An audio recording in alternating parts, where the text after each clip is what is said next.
Bonjour à tous et bienvenue dans cette nouvelle édition du Grand JT des Territoires. Voici tout de suite les titres de l'actualité.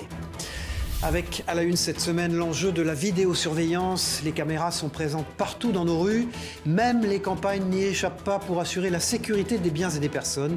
Un reportage de Moselle Télévision à suivre dès le début de ce journal. Il a plus de 150 ans et promet un voyage dans le temps à tous ceux qui en jouent.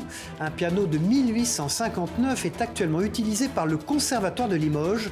Une expérience musicale extraordinaire que nous racontera la rédaction de 7 à Limoges. Extraordinaire aussi la palmeraie du Sartou dans le Gers qui conduit ses visiteurs dans une expérience florale et exotique. Un espace naturel de 10 hectares à découvrir en fin de journal avec La Dépêche du Midi, notre partenaire. Des images superbes garanties. Il est devenu difficile d'y échapper. Vous en croiserez sûrement durant vos vacances d'été. Les caméras de surveillance se multiplient sur les façades des bâtiments publics et dans nos rues depuis une vingtaine d'années. Difficile pour les collectivités de ne pas céder à cette tendance sécuritaire. Et si les villes restent bien sûr les plus surveillées, les villages et les campagnes, eux aussi, désormais, sont scrutés. Exemple en Moselle avec ce reportage de Jean Milon pour Moselle Télévision, la chaîne locale sur place. Et c'est ici qu'effectivement, avant la pose des caméras, on avait systématiquement un amoncellement de tout, de rien. On a surpris des gens à essayer de rentrer des seaux à coups de pied dans ces collecteurs de papier. Donc ça ne pouvait pas continuer. Ça pouvait pas continuer. Et vous voyez, aujourd'hui, on a retrouvé un site qui est propre. Suite aux incivilités à répétition, ce maire a décidé d'investir dans la vidéosurveillance. Depuis 2020, 3 caméras ont été installées dans des endroits stratégiques du village. La liberté de l'un s'arrête là où commence celle de l'autre. Et ça, il faut absolument que ça soit respecté. Et pour justement respecter ce proverbe, la commune, comptant pourtant moins de 1000 habitants, va continuer à investir. Néanmoins, il existe bel et bien un bémol. Le maire redoute un déplacement du problème dans les villages voisins. C'est pour cette raison qu'ici, à Voipy, une police intercommunale a été créée en 2006. Car la ville est suréquipée. À l'heure actuelle, elle compte 148 caméras, soit une pour environ 70 habitants. Un ratio plus élevé qu'à Nice, la référence française en termes de vidéoprotection. Mais je présume que si elles ont été posées au coût que ça doit coûter, c'est qu'il y avait une raison valable. C'est beaucoup plus sécurisant. Surtout pour les enfants, quand ils rentrent à l'école, qui rentrent à pied, ce genre de choses-là, en fait, c'est plus sécurisant de savoir que si jamais ils rencontrent un problème quelconque, en fait, ils soient surveillés entre guillemets. Je ne pense pas que ça serve à quelque chose sur le plan sécurité. Par contre, sur le plan de liberté individuelle, je trouve que c'est une grosse question. Sur cette problématique justement, la ville est très rigoureuse. Seul le domaine public est surveillé. C'est défini dès le départ, dès l'installation des caméras, les zones qui sont de l'issue du privé. Et donc forcément ne sont pas, on va dire, ni enregistrées, ni vues. Et on ne peut pas retirer ces filtres. Et si infraction il y a, elle doit être constatée en flagrant délit par l'opérateur. Sinon, il faut demander une réquisition aux forces de l'ordre. On voit qu'en l'espace à peu près de 10 ans, nous avons divisé par 11 le nombre de délinquants sur la commune. Et les caméras, et bien sûr l'ensemble des équipes qui font partie de la police municipale, ont permis, on va dire, de pouvoir diminuer et diviser ces chiffres. Récemment, le conseil municipal de Voipy a voté son budget. D'ici fin 2022, la ville comptera près de 200 caméras. Des dispositifs qui seront d'ailleurs encore plus sophistiqués, avec par exemple des alertes automatiques lors d'infractions au code de la route.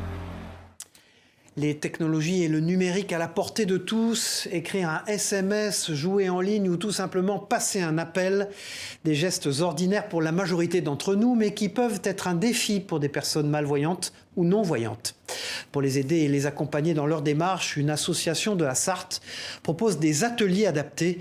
Un reportage d'Anthony Piton pour LMTV Sarthe, regardez. Phrase. 4. Approfondir la frappe de l'alphabet. 3. La fin de l'alphabet. Pour les malvoyants, accéder à l'informatique n'est pas toujours simple. Christina travaille sur un logiciel vocalisé. Comme ma vue a baissé récemment, en fait, je cherchais à me réadapter et du coup à chercher plutôt des adaptations vocales. Donc pour continuer de travailler et pour mon quotidien. Concrètement, elle apprend l'utilisation du clavier comme en dactylo. Une première étape avant d'utiliser des applications qui permettent de communiquer à l'écrit. Les gens donc viennent avec des demandes particulières. Certains, ça va être juste de pouvoir téléphoner, de pouvoir envoyer un SMS, de pouvoir créer un contact. Et ça peut aller jusqu'à des utilisations de loisirs, par exemple lire un livre audio. Vous trouverez en pièces jointes le courrier du Marie-Thérèse perd progressivement l'usage de ses yeux. Elle est venue en train depuis Alençon pour apprendre à se servir de son smartphone autrement. J'ai envie de continuer à avoir des relations et tout ça, donc il faut prendre les moyens, quoi. Encore là pour le moment je me débrouille encore parce que je vois encore un petit peu, mais c'est sûr que j'ai intérêt à préparer, quoi. C'est justement l'objectif que poursuit le comité Valentin Haüy au travers de son centre de formation. Faire en sorte que la vie sociale ne baisse pas en même temps que la vue. Le fait de remaîtriser de nouveaux actes qui vont permettre de récupérer de l'autonomie, eh bien, redonne de la confiance en soi. Et ça, c'est effectivement quelque chose d'hyper important, quoi. Le pôle autonomie est ouvert à tous les déficients visuels. Vous pouvez contacter l'association au 02 43 24 20 13. Direction la Martinique maintenant dans cette édition pour découvrir l'initiative originale d'une association qui a décidé d'ouvrir le monde des médias aux seniors. Grand Moon TV diffuse des interviews et des reportages réalisés par des personnes novices en la matière. Objectif, créer du lien entre les générations et former au numérique les concernés. Sujet de José Lechertier pour Via ATV en Martinique. Regardez. Action. Bonjour. France a toujours voulu connaître le monde de la télé. Aujourd'hui, elle incarne le rôle d'une présentatrice. Plateau, éclairage, caméra, micro, elle découvre l'envers du décor. J'ai eu cette possibilité de scruter effectivement ce monde de l'audiovisuel qui fait partie de notre quotidien. Donc pour moi, c'est tout naturel. C'est tout naturellement que je manifeste une curiosité pour cela. L'association Happy Silver place les seniors sur le devant de la scène avec ce projet ambitieux, leur permettre de créer des reportages, des émissions, d'être des acteurs de l'actualité. C'est aussi l'occasion pour ces retraités d'apprendre un nouveau métier. Nous aurons la partie technique, c'est-à-dire montage, montage du matériel, mais aussi, bien sûr, montage concrètement sur un logiciel professionnel pour que l'émission, en fait, soit, pour l'instant, visible sur YouTube. Place à la pratique, mais avant d'aller sur le terrain, l'équipe effectue des recherches. Donner la bonne information est primordial. Je fais la recherche à savoir ce que sont les fake news. Ça peut servir aussi à informer les autres.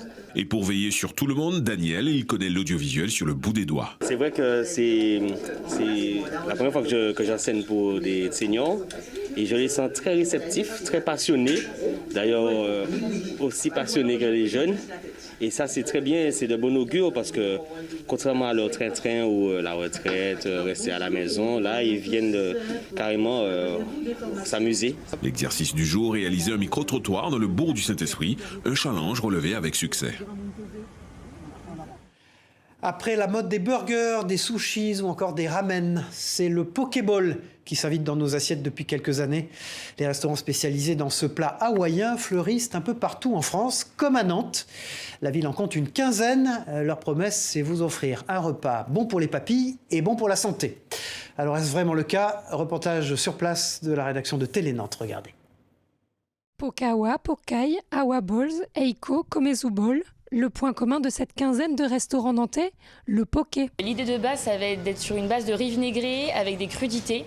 Le concept même venant d'Hawaï à la base, c'est de rajouter un fruit, donc ananas ou mangue, avec du poisson cru. Ce restaurant sur l'île de Nantes est le 3e de la marque dans la Cité des Ducs.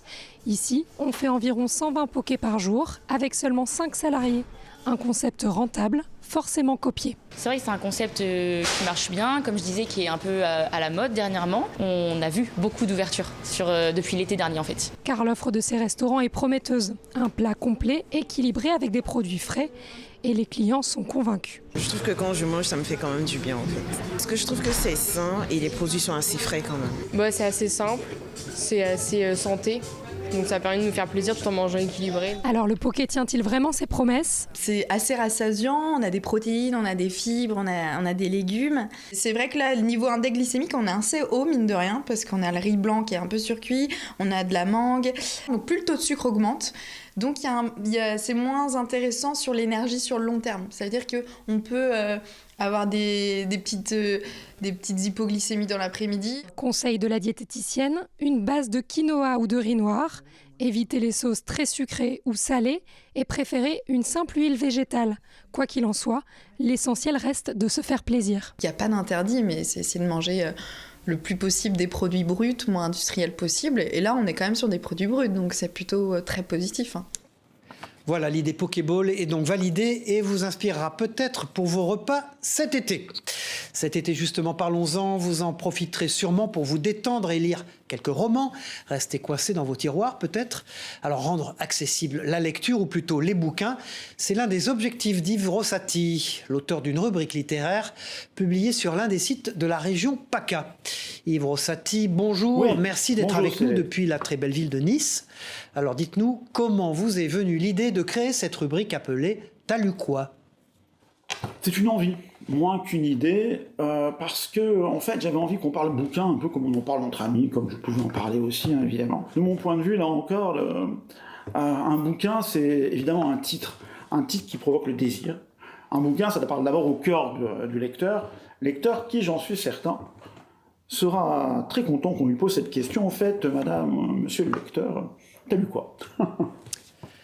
Sans vouloir vous paraphraser, t'as lu quoi ? C'est quoi, Yves Rossati ?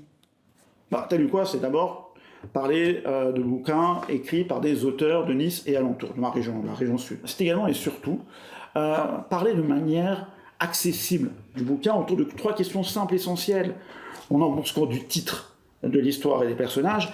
C'est des questions auxquelles tout le monde peut répondre, quel que soit son âge, et surtout ses références culturelles. Avez-vous des projets particuliers pour la rentrée ? Des projets, évidemment. Des projets, j'en ai. Le premier, c'est que souvent, les gens me disent que mon cœur de cible, ce sont les lecteurs du dimanche. Les lecteurs du dimanche, c'est des personnes qui ne sont pas forcément, n'ont pas le réflexe bouquin, en tout cas régulier, qui ne connaissent pas forcément les grands auteurs. Eh bien, pour ces lecteurs du dimanche qui me sont acquis, il reste maintenant, pour moi, à conquérir les lecteurs des 6 jours restants. Le deuxième point, c'est également renforcer la présence de T'as lu quoi dans le 06, en nouant des partenariats médias, radio, télé et magazine. Avant de se quitter, Yves, pourriez-vous nous donner 2 idées de livres, ou plutôt de bouquins pour cet été ? J'ai une sélection de 2 genres de bouquins que je vous invite à découvrir sur mon site. Ce seront d'abord 4 BD. Leur particularité, c'est qu'elles sont publiées par le plus vieil éditeur de la région sud, Tartamundo. Et le deuxième bouquin, très contextuel, parce qu'on le sait bien, les vacances sont propices à l'amour. Eh bien, c'est un petit bouquin publié par un éditeur qui a plus de 70 ans, qui se bat, les éditions du Capitaine, qui a découvert une pépite, Christine Fabre, qui parle de manière délicieuse de l'amour avec un grand A, mais rassurez-vous. Merci Yves Rossati. Tous vos conseils lecture sont à retrouver notamment sur le site internet Le Petit Niçois. De la littérature à la musique, partons à la découverte d'un instrument historique, un piano Steinway, fabriqué à New York en 1859. Il est actuellement utilisé par les élèves et les professeurs du Conservatoire de Limoges, avec une particularité, permettre aux pianistes contemporains d'entendre la reproduction des sons imaginés au moment de l'écriture d'une œuvre. L'instrument fait l'objet bien sûr de toutes les attentions des pianistes locaux. Un reportage de Benjamin Delmas pour 7 à Limoges sur place.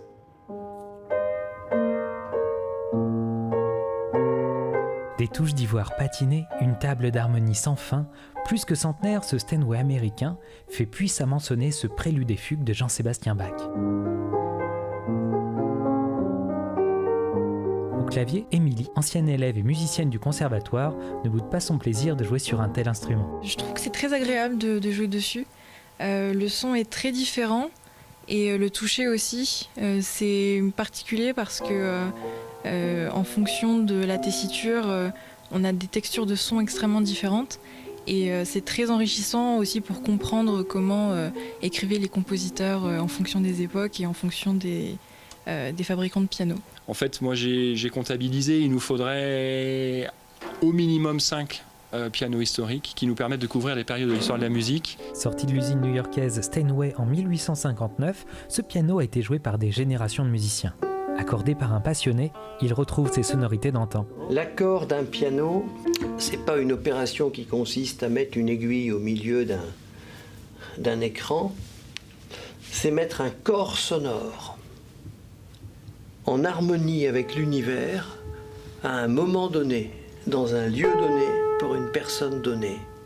L'accord, c'est rechercher en permanence, au niveau des émotions, au niveau du ressenti, la justesse. Une chose est sûre, les pianos historiques comme ce Steinway ne demandent qu'à être joués, et ce pour longtemps encore. Une belle histoire musicale pour ce piano historique qui nous conduit également à Bordeaux, où la passion pour la musique se conjugue avec l'amitié. Ils sont radiologues, avocats ou informaticiens et forment ensemble un groupe, les Blue Note Sextet. Parmi ces amateurs de jazz, Jean-Didier Lange, disparu il y a quelques mois, était l'ancien président des Girondins de Bordeaux. Ce groupe a publié il y a quelques mois un deuxième album et Christophe Rigaud est allé à la rencontre il y a quelques mois de Jean-Didier Lange et de son groupe. Regardez ce reportage, autant à voir qu'à écouter.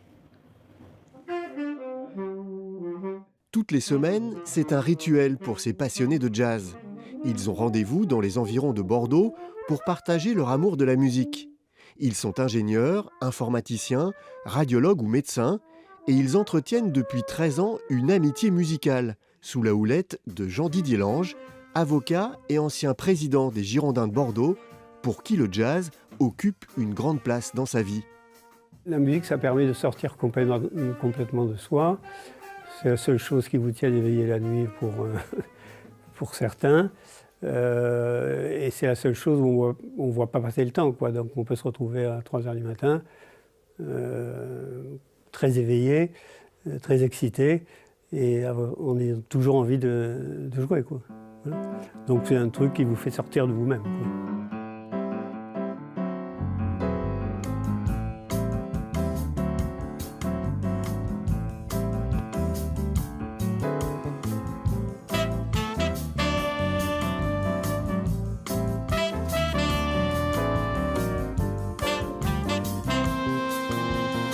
Au sein du groupe Blue Note Sextet, on retrouve des parcours et des niveaux musicaux différents, mais aussi toutes les influences. J'ai beaucoup accroché avec des gens comme Chick Corea, comme Pat Metheny. Voilà, c'est plutôt ça. Enfin, s'il y a des gens que je kiffe vraiment dans le jazz, c'est... Je suis venu au jazz par le jazz rock. J'ai commencé par écouter ça quand j'étais adolescent.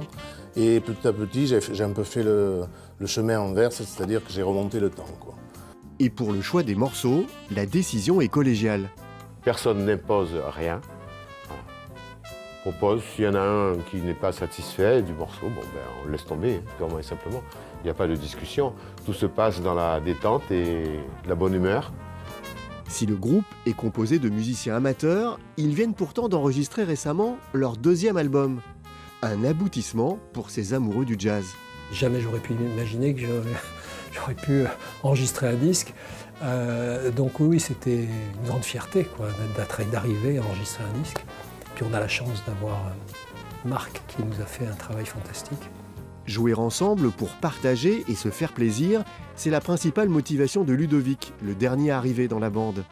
Mais cette aventure lui a surtout permis de progresser. Là, c'est vrai, on peut être porté, on entend le piano qui va faire ça, on entend un tel qui joue ça, et ça nous donne des idées, c'est ça l'interaction. Et donc la semaine d'après, on va travailler, puis on va continuer à essayer de reproduire les choses, et c'est comme ça qu'on avance.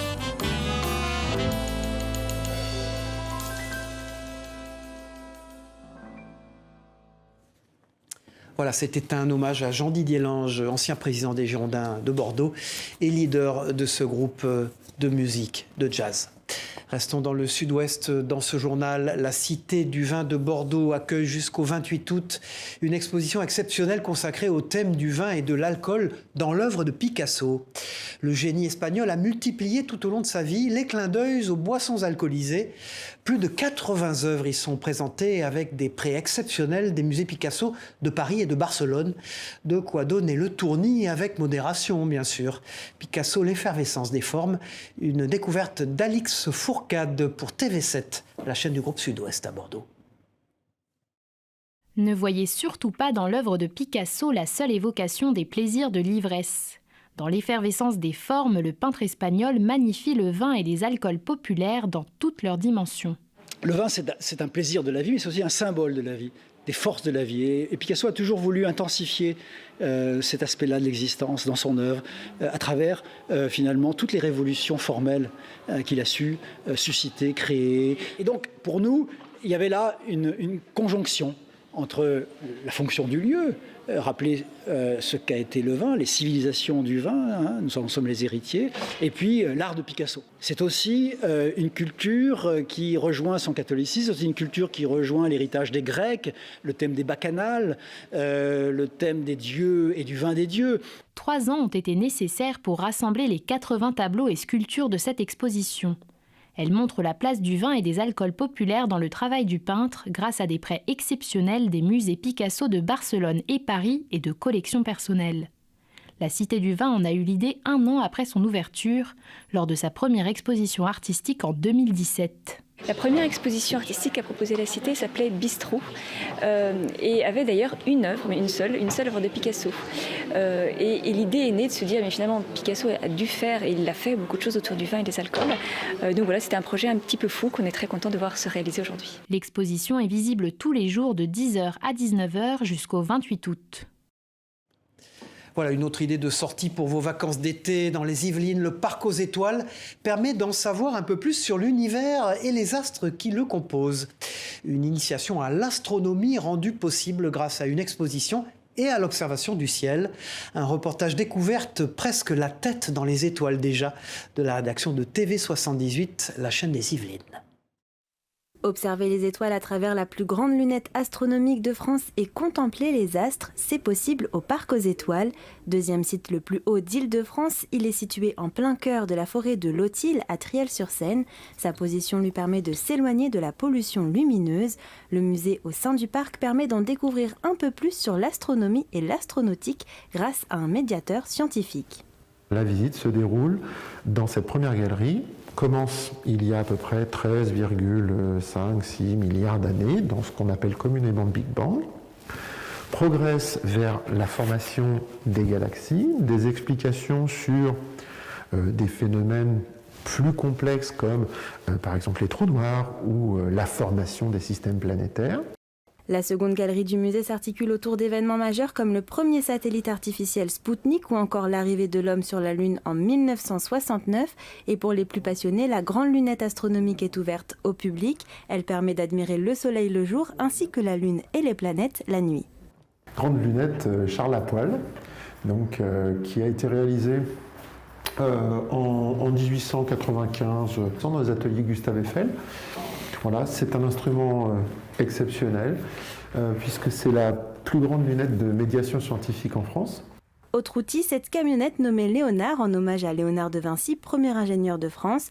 Le Parc aux Étoiles sillonne ainsi les Yvelines pour apporter la science en dehors de ses murs. Léonard, c'est aussi 6 télescopes de type Dobson qui nous permettent d'intégrer des sites d'observation un peu partout sur notre territoire.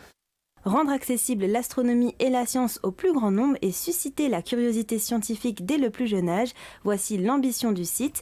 Durant les vacances scolaires, il organise des ateliers pratiques pour les enfants de 5 à 16 ans. Il dispose même de sa propre chaîne YouTube lui permettant de vulgariser certains sujets, toujours avec un aspect ludique.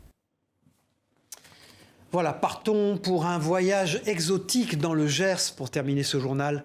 La Pannerie du Sartou offre un spectacle unique de verdure pour les visiteurs depuis plus de 20 ans. Des milliers de palmiers côtoient bambous, nénuphars et une impressionnante mosaïque florale, comme vous le voyez sur ces images de nos partenaires de la Dépêche du Midi sur place. Une expérience étendue sur 10 hectares qui transporte les visiteurs à l'autre bout de la planète. Écoutez ce propos de la propriétaire du site. Elle répond aux questions de Clément Gassi de la Dépêche du Midi. Le palmier dans l'imaginaire collectif, c'est quand même toujours les vacances, l'évasion, c'est les îles, c'est les lagons bleus. Et ici, si vous voulez, on a reconstitué un micro-endroit de rêve. Et les visiteurs nous sont très reconnaissants de ça, ils nous le disent souvent. Ils ont voyagé. C'est très valorisant pour le travail qu'on a accompli ici, puisque c'est 40 ans de travail parfois difficile, mais notre récompense, elle est là. Voilà, de bien belles images pour terminer cette édition. C'est la fin de ce journal. Merci de l'avoir suivi. On se retrouve très vite pour une nouvelle édition. Au revoir à tous.